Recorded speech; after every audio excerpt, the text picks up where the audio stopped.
ಉಡುಪಿ ನೇಜಾರು ಹತ್ಯಾಕಾಂಡ ಪ್ರಕರಣದ ಮುಂದಿನ ವಿಚಾರಣೆಗೆ ಆರೋಪಿಯನ್ನ ಭದ್ರತೆಯೊಂದಿಗೆ ಕೋರ್ಟಿಗೆ ಹಾಜರುಪಡಿಸಲು ನ್ಯಾಯಾಧೀಶರು ಆದೇಶ ಮಾಡಿದ್ದಾರೆ.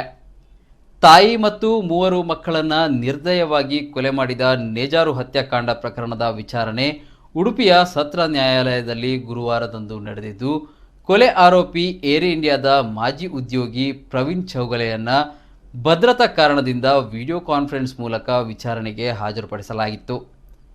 ಮುಂದಿನ ವಿಚಾರಣೆಯ ದಿನಾಂಕದವರೆಗೆ ಆರೋಪಿಯ ನ್ಯಾಯಾಂಗ ಬಂಧನ ವಿಸ್ತರಿಸಿ ನ್ಯಾಯಾಲಯ ಆದೇಶ ನೀಡಿದೆ. ಮುಂದಿನ ವಿಚಾರಣೆಯಲ್ಲಿ ನ್ಯಾಯಾಲಯವು ಸಾಕ್ಷಿ ವಿಚಾರಣೆ ನಡೆಸಲಿದ್ದು, ಸಾಕ್ಷಿಗಳಿಗೆ ಸಮನ್ಸ್ ನೀಡಲು ಆದೇಶಿಸಿದೆ.